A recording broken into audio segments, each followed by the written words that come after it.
The Lord put in my heart to do a youth leadership conference during the summer after the 12 months or 9 months of doing the leadership classes with him. He told me who he wanted, what's the topic, and I thought that was it. That was during the summer. And then he picked up and said, okay, now I need you to do a recording with each one and I'll give you a topic. So the topic with Dr. Michael Smith is conflict resolution. Conflict resolution is something that everybody deals with. It's to me, it should be taught in class because it's the conflict that people have a hard time overcoming. And sometimes you can grow under the conflict instead of growing from the conflict. You have conflict with family, you have conflict on a job, you have conflict in marriage. I mean, it touches every area of your life. I've learned that if the foundation is not solid, then it's only so far you can go. A lot of God's people go to keep in the back of the desert to build foundation. Bad leadership, seeing good leadership. Being able to see the bad and the good. And not just that, but also being able to feel the difference. What do you do when you see others that's greater than you? How do you react? Be able to step back when you need to step back and let others lead. How to walk by faith and continue to walk in His Word.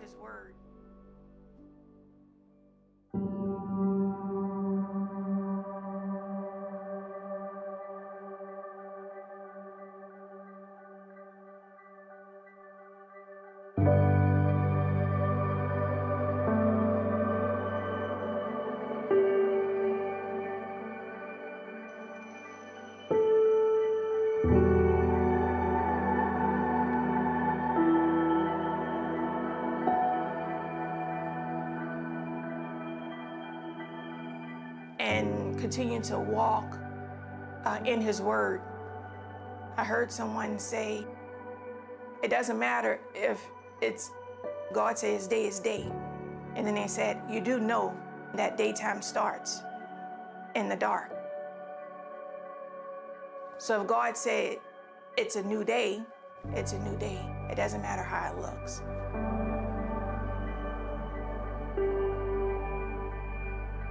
My name is Maurice Rousseff. We have the Rock Organization, ROC, and my wife and I are owners of Rock Organization.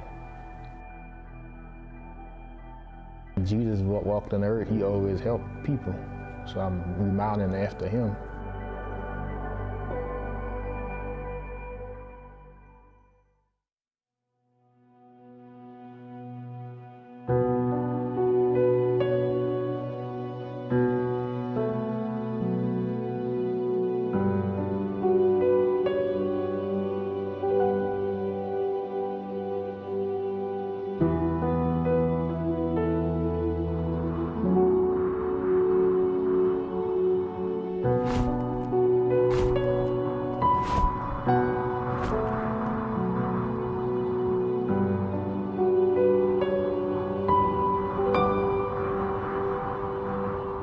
So what is conflict resolution to you?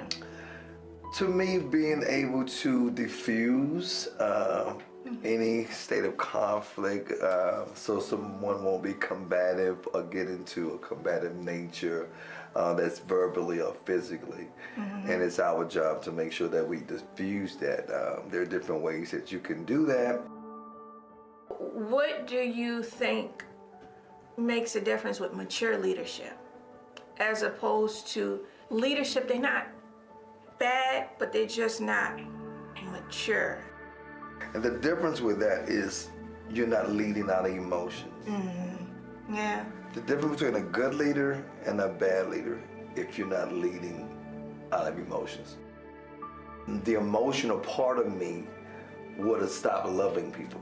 Mm-hmm. The emotional part of me would have stopped pouring into people. Mm-hmm. The emotional part of me would have just, held animosity and bitterness and malice in my heart towards people. Because I'm leading out my emotions, so therefore I'm a bad leader. You can't be a leader and lead out of your emotions. Your emotions will be affected, but you have to have self-control and tolerance over your emotions and know the same grace that God gave you, you have to forgive and give the same grace to those individuals and not lead out of your emotions. Who I am today has been birthed out of prayer. And from a leadership perspective, I just don't believe you can lead God's people without having a conversation with God how to lead his people. How I'm going to lead God's people in my flesh, and I'm not having that conversation with him to say, what do I need to do? Moses, and the list goes on. They always had that conversation with God on how to lead his people, to get instructions, downloads, as we talked about, strategy. And even where I am now, and this new year's upon us, I've really been in the presence of God, and God has really been giving me a strategy for our church. In your gift and being unique, we can try to clone and duplicate anybody, but when you know God has given you something authentic and original, you walk that out. I talk about that in leadership, how I own who I am, every essence of that word, you know, the passion and the drive that I have for things and subjects. I follow through them, and I don't let nobody talk me out of it. I don't want to water that down. You know, it's who you are. You won't really see prosperity, peace, and fulfillment in your life until you really walk out those passions and desires on the inside of you, and you don't let nobody talk you out of that, because that's your happy place.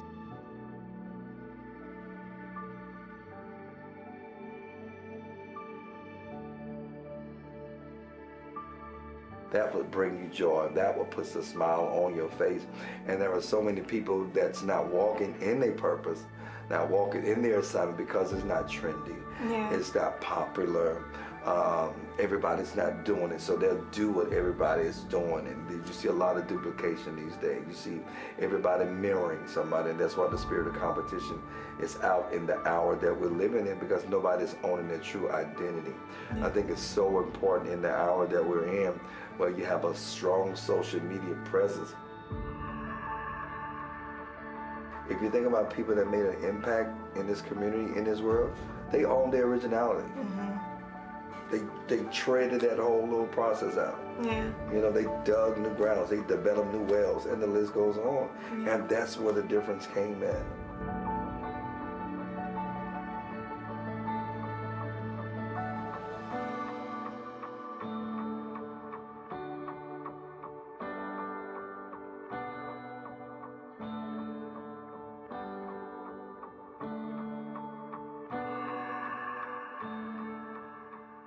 But when I think about Saul and David, I think about somebody that God sent to help you, but you're trying to destroy the person that God sent to help you. Of course, you know, Saul, the Bible speaks about the evil spirit came over him, and it was David that God would use to play skillfully, you know, to drive that spirit off of him. But as David began to get influence in the reign in the kingdom of Saul, Saul got jealous.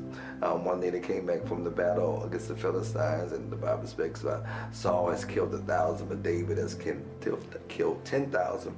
And said that Saul eyed David from that day forward, meaning jealousy sat in his heart towards David, even though he knew David was his help. Many times Saul tried to kill David, of course, with the javelin, and the list goes on. So David had to end up leaving, you know, and coming back at another season of his life. But then there was a point where David saw Saul in the cave, cut a piece of his skirt off and say, "Look, I could have killed you last night, but you God's anointed." That was David's fear of God. To say, I could kill you for all the stuff that you tried to kill me, but because I fear God and I know that you still God's anointing, even though you're in error. So what do you think about Elijah and Elijah? From that perspective, that was more of a mentoring kind of moment. When I think about that story, I think about mentoring and submitting to someone that have something greater than you have, and not being intimidated or jealous or threatened about it. But knowing I'm here to glean from you. I'm here to learn from you. And it goes back to the principles of life. You're going to meet people that's going to inspire you. You're going to meet people that desire that maybe doing something that you desire to do. You're going to meet people that have like spirits or kindred spirits. That's your tribe, those people that you're connected to get you to a place It was Elijah's job to get Elisha to where he needed to get. And God will send people in your life for the path and the journey that you on to get you to that place. I'll use for me as an example, it took a Bishop Alexander to get me to where I am. She is my Elijah. If it wasn't for her, I wouldn't be here. I wouldn't be impacting your life. It's just like that whole little channel effect. You know, you read people that God was sending your path now for his purpose and for his assignment. I had to go to Delaware to get my life saved, that I may come back and be the Moses of my family. I think about people that have a mantle or anointing or oil that they carry that's going to impact my life, and there will be a deposit that they'll make in my life that I'll be able to make in other people's lives. So, you know, of course, we know Elisha received a double portion of what was on Elijah's life, and he was able to do greater exploits than even Elijah was able to do.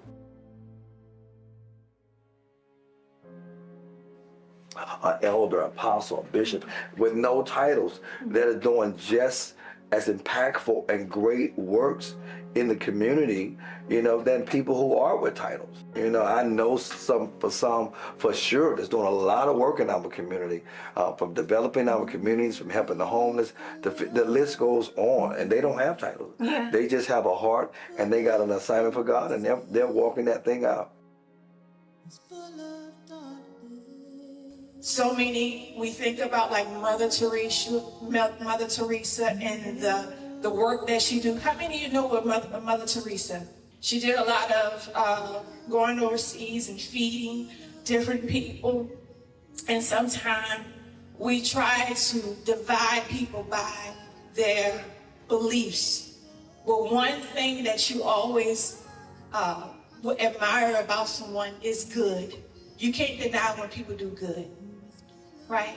And Miss Robisky, Charmaine Robisky, she always did good. When it came to holidays and how many Christmases and Thanksgivings, how many families was fed off of her cooking. I know I was one of them. And you think about people that serve the homeless, but these were just people in the community. And sometimes you don't know what's going on behind closed doors. And you don't know if a family is struggling or not, but that meal made a difference, may have made a huge difference for a holiday, for a Christmas, or for a Thanksgiving, right? When you think about parks and all those different things in a community, someone was behind closed doors saying, hey, don't forget about this community. Well, she was one of those people. And, you know, we have people that do good, but then you have those that do really good, right? No hidden agendas, no motives, just the kindness of their heart. And God looks at that. So I want to applaud Miss Charmaine Robisky. And we have an Eagles Award for her. And it says Charmaine Robisky, Good Works Eagles Award, Matthew 5:16. And Matthew 5:16 said that her light shining bright, and it shine bright in this community.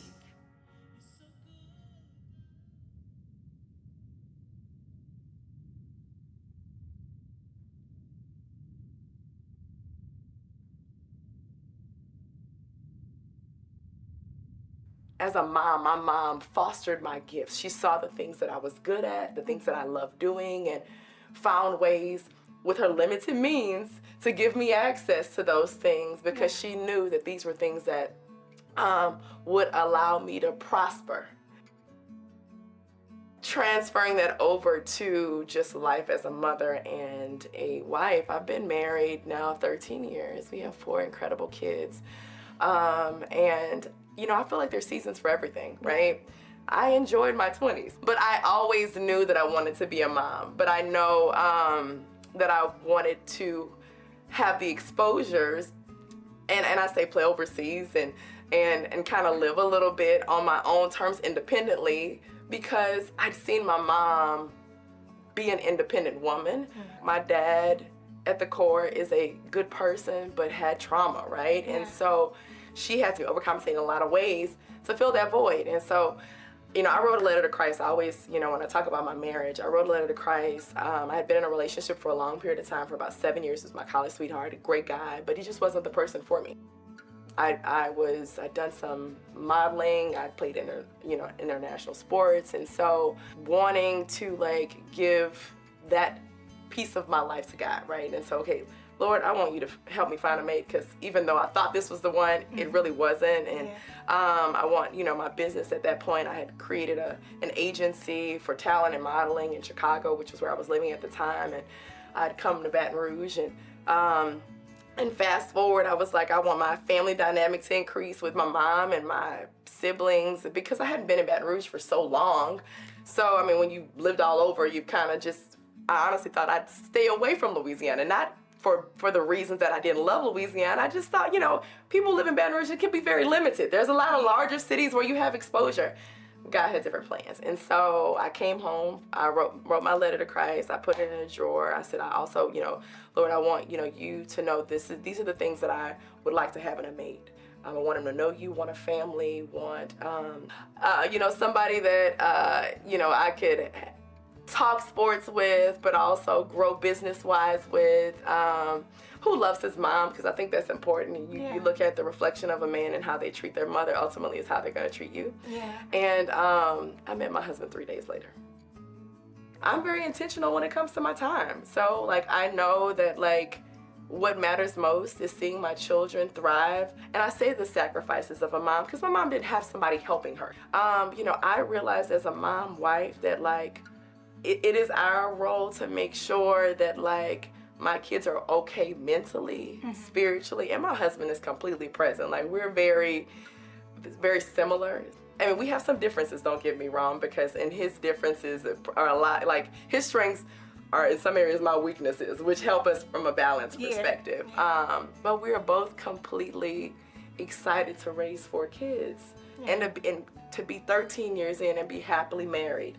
Is marriage perfect? Absolutely not. Yeah. But I don't ever want to be with anybody else, and it's work. Yeah. So for me, being a pillar means that, as it relates to just my family and my position as a wife, that I'm willing to do whatever it takes to make sure that this unit is thriving. Now, you said you were raised by a single mom. I was. Now, it's just one child? If my mom, it's 2, my brother and I. Uh-huh. So it's fair to say that mom was your strength. Oh, absolutely. Absolutely. Yeah. And still is. Yeah. And still is. Yeah. You said something interesting. You said that she nurtured those gifts. Absolutely. So she was able to see those gifts and nurture them. That's important. That's really, really important. So she was the person that helped you thrive. They know it's okay to come to me. And so I encourage parents just to know that guess what? It's a lot. Yeah. It is overwhelming. Being a mom, working, being a spouse, it's a high demand. Yeah. But we can't take out whatever we're dealing with in our lives on our kids. Yeah. Man, that's some trauma that you can't break, right? You understand? It becomes, sadly enough, things that children remember, and it can be one moment you blew up and it was about something that happened at work, but you came home and you transferred that energy over to your kids, and you may think it was nothing, but it's something that they will remember forever. You pride yourself in making sure they're emotionally healthy. Oh, absolutely. Yeah, that's important, because a lot of times, a lot of traumas be from the childhood. Oh, absolutely. And it's because they're just emotionally out of whack. I mean, scars can happen externally, but they can be internally too. I mean, thank God. I mean, I've got trauma. I mean, my dad was an alcoholic. I mean, he got 6 different wives. It sounds crazy, right? It worries you because you think a lot of women choose men like their fathers, right? Mm-hmm. And so I was really intentional and prayerful that I selected a good person for myself, because I always had to say, Brittany, you deserve a good mate. You deserve a good mate. You deserve a good mate. I'm about to cry. But also making sure that my children have what I didn't have as it relates to a father. So Yeah, that tells me that your mom did a really good job. Oh my gosh, she was incredible. Yeah, and then especially because a lot of people are so scarred internally, they run away from their parents. Absolutely. They run away from their parents. So for her to stay with you, that speaks volumes. Yeah. She poured a lot into you. It's on the line that you're okay with being the person. Reason I ask that because I'm ex-military, and I know it took a lot. You know, military kind of changed my whole perspective and my view of different things. One, we had to work out every morning.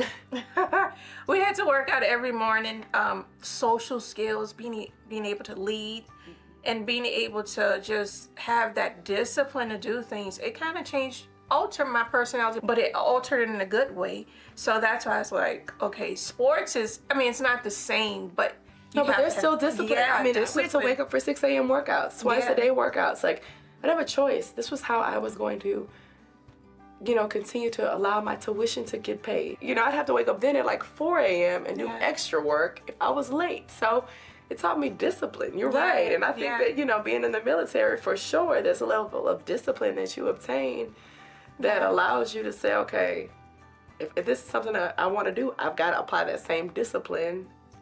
Do you think that it had an impact on your personality? I'm disciplined with, okay, we have routines when we wake up in the morning.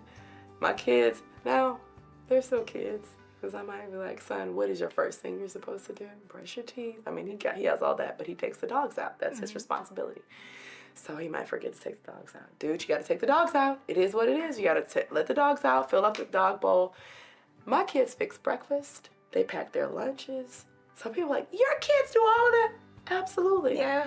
They're blessed with access and financial stability. Like, they don't have to, but you're gonna know that this doesn't fall from the sky. Yeah. Like, we worked for this. We're working. When mom's on Zooms, they know to respect me if I'm doing appointments with clients, but they also have roles that they play in our house. So teaching them discipline now, it's not easy, but it's totally worth it. And the reward is the fruit of us seeing our children thrive, us seeing our marriages prosper, and knowing that it all takes work. Yeah. And you're not alone. Yeah. Like, whatever you think you're going through, somebody else is going through it, or even going through something much more difficult. So I talked about affirmations, and I really wanted to say what I do with my children and my husband. And I, in the morning, before they go to school, while they're in the car, and he brings them to school every morning. But even my 2-year-old, if I ask my daughter what she is, she says, I'm a leader, a champion, a princess, a child of God, a genius, a winner, and I never give up.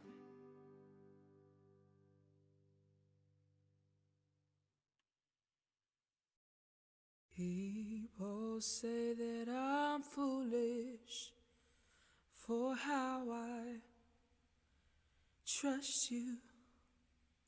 Many of you guys don't remember Hurricane Katrina. How many have heard of Hurricane Katrina? Yeah, it was a very devastating storm. And it really tested leadership to its core. People say that I'm foolish for how I trust you, oh God. Well, let me tell you something. Of those days of being caught in Louisiana, and through the help of Almighty God, and joining the Army in 1971, and 35 years later in the Army as the 3-star general, God fulfilled my dream to be able to help our people in Louisiana. And I returned here as the 1st Army commander with 20,000 federal troops, 200 ships, over 250 helicopters to help save our people in Louisiana, and coordinated the effort of 30,000 National Guard troops. That was a dream that came to me while I was picking cotton in Louisiana. And the cotton I picked, I didn't get paid for because it was on my daddy's farm. You have great opportunity, young people. It's not where you start this race or where you end this race. The road on the left is what? Easy. It is tempting. The road on the right to success is hard. It's uphill, and it's muddy. But life's gonna throw you curves. You're gonna get hurricanes. People in your life are gonna die. They're gonna get sick, and they're gonna need your help. This is all in the fact of growing up. Life's gonna throw you curves. Be ready for it. The inspiration you just heard before me, your beliefs, whatever that might be in your faith, will drive you through it. So take stock in your faith. Just my dream of picking that cotton. That one day I would grow up and do something good for our people. And that day came. Have your reading, your writing, and your math down, and you'll do fine. And guess what? I was a C student.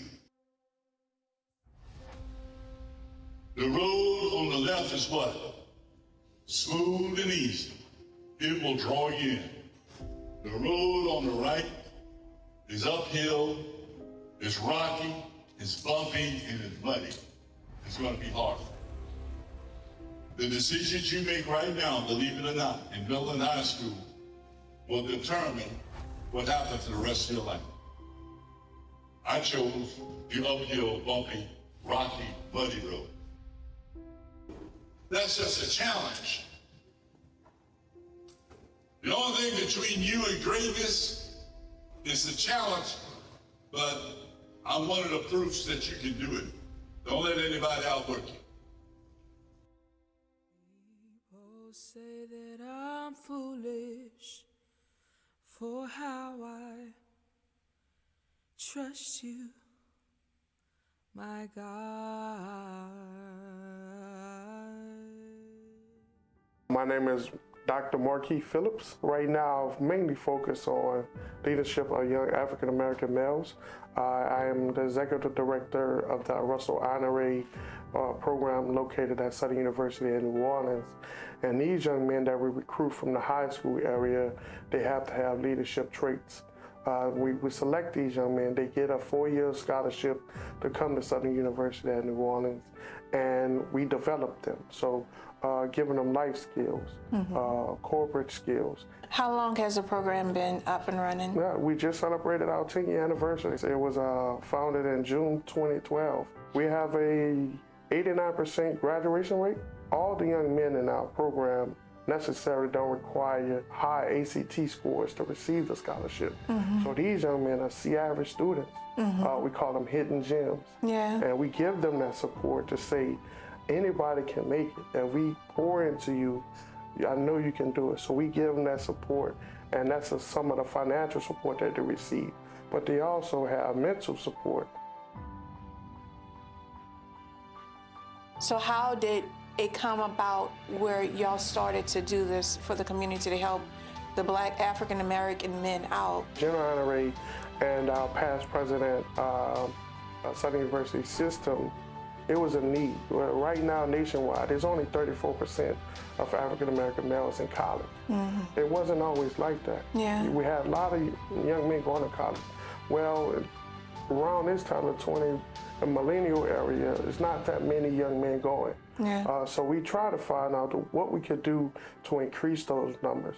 And some of the barriers we found out that young men don't go to college is financial. Yeah. Right? So we had to come up with a financial aspect.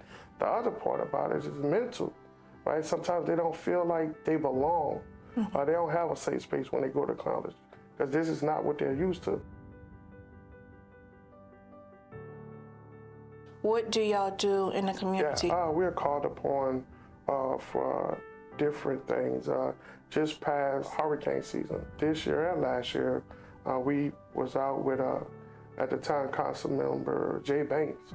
They was handing out food for the people in the community, the blue tarps, sandbags. So we are called out for that as well. During the pandemic front, Goodwill, we was out there helping people carry their food back into their cars and things like that. The church is called upon us as well as, and then we do actually go out and try to read to kids as well. We do that aspect. So it's just about wherever support is needed and that aligns into who we are and what we do, we kind of do it, right? We advocate for it. From a home perspective, the man is the head. So it's like the man is the person of authority in the home, and that's what a community is built from, a home. So without the man being stable and about the man having those different tools in life, then you build a healthy community. A healthy family brings a healthy community. And then a healthy community gives a healthy nation. So that's powerful, and it's very needed and very important. So whether, when you talk about the different dynamics of making sure that the man is stable financially, in his home, mentally, just having those essential tools, that's important. Healthy home, healthy community, healthy nation. We don't have that many broken kids turn into young adolescents, turn into teenagers, turn into adults. So when you talk about leadership and the aspects of leadership with this program, what is the long-term vision for it? One, to grow, right, and to help as many young men as we could. The other aspect is to actually put young men in the community to deter that crime. Me holding you accountable for something you did. This is about me helping you correct what you don't see wrong. And the only way we can do that is kind of instill some type of leadership. Boy or girl can still be successful in their own right. Where it's going to take that love from the village. I was thinking about, there's a story in the Bible about David. Samuel came to anoint the next king. And he was about to anoint his brother, David's brother. And God said, not him. That's not who I chose. And it was David. David didn't look the part, but David was the one that God chose. And I think sometimes we have a stereotype of what a person should look like, as opposed to the person that really can get the job done. And, when I think about it, the Bible says that David was not perfect by far. He was not perfect. He made a lot of mistakes, but he was a king. He served the people. And one thing I have learned about leadership is sometimes people throw out or put to side what doesn't look the part, even though they can get the job done. David, they say he made a lot of mistakes with his family. He made mistakes with the people that he was supposed to be leading, but he was able to make it right. And to me, that's some of the qualities I think good leadership is. They're not perfect, they're human beings. They're able to acknowledge their mistakes and make it right in order to make a difference, in order to impact the lives of people. When you were talking, I was thinking about the people that y'all bringing up. Obviously, they're going to make mistakes. You're giving them the tools in order for them to go in the right direction.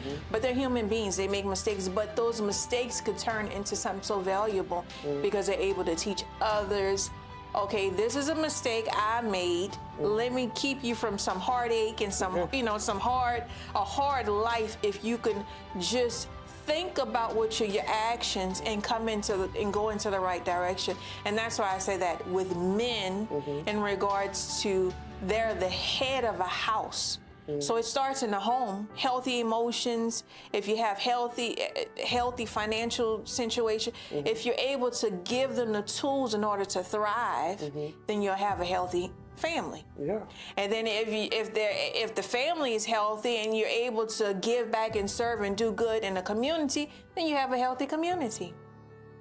And then obviously that impacts a nation. So I think that's like profound, what y'all are doing in regards to leadership.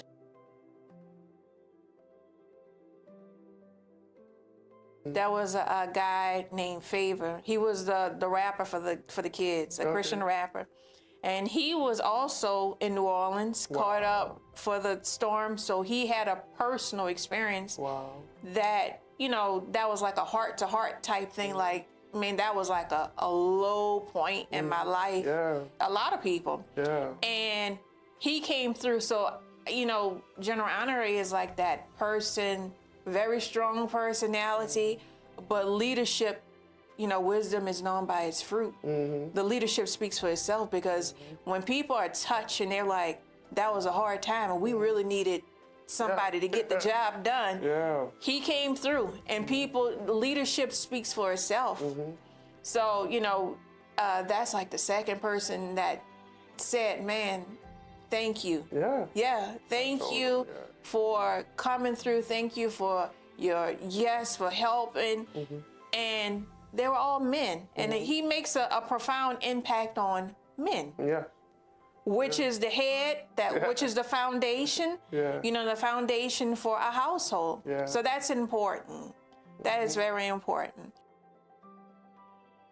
I believe in my motto was expose kids to success and they will succeed. And I think that's the best thing we could do for our younger generation. Expose them to something they wouldn't normally see or normally do, because they already, you know, what's around them most times are not always positive things. So we have to give them a balance and give them opportunity to see something different. And we have a positive impact on their lives. That's important. That's good. That's good stuff. That's good for the community. And that's why I just said it twice already. He's making a profound impact on men. And I said that the men are the foundation for a family. And that impacts the community, and that impacts ultimately a nation.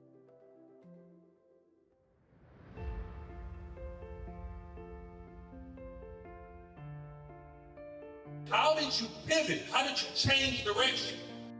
So I had to make a very tough decision, because as she said, I had to pivot. I had to change direction. I had to come to the realization that just because I'm not getting to what I wanted this way doesn't mean that this is still not for me. When the storm comes, some people build walls and some people build windmills. You're either going to build a wall and cause it to enclose you, or you can build windmills, which is power. And some people find the power in those moments, and some people don't. All I did is redirect my focus. So I was completely what you call tunnel vision focused on hitting this goal. So everything, wake up early, work out, eat, I had to do everything to hit this. Those are defining moments. Those are moments that pivot you into your purpose, that pivot you into your destiny. Those are moments that pivot you into a place that you just couldn't imagine. And they just wind up being dark moments turn into bright moments. When you're 16, 17 years old, who wants you to do that? I didn't really want to do that, but you know what? I wanted this goal. And I had to get up and work out. It is important to understand that when Jesus was elevated, it didn't look like elevation. Nothing about that looked like elevation, but it was elevation. You can have really whatever you want, but it's got to be clear. Habakkuk 2:2 says, write the vision, make it plain. The vision that I had was to have a successful life where I could be pursuing something that I was passionate about, that I could make a difference in people's lives, that I could live like I wanted to live, that I could be free, time-wise, free financially, do what I wanted to do.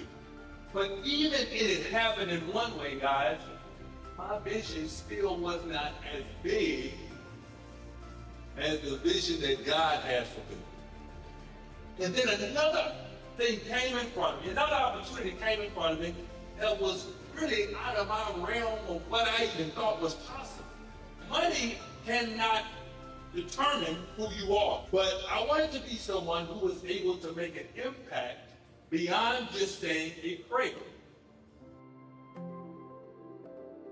Someone being beaten, someone being scourged, spit on, and someone putting sword in his side. Nothing about that looked like glory, but it was glory. So promotion doesn't look like promotion. Elevation doesn't look like elevation. And it comes through conflict. It comes through trauma sometimes. And if you're able to overcome it, then you're able to see the gold of it. If you don't and you just kind of shrink up, or you're either going to build a wall or you're going to create power. Jesus knew, because he was in the presence of God, he knew it was his time, and he created power. He walked through it. I mean, he could have easily said no, because we have free will. He could have said no, but he stayed. I'm glad he did. We all benefit from it. So that's power. And that you have to keep in the back of your mind when trials and tribulations come. I don't need you to just let me see. I need you to bring me some peace. So I'm hollering. I need you to. I don't need you to just let me be. I need you to bring me some praise. So I'm hollering, oh my God, I need you to come through for me.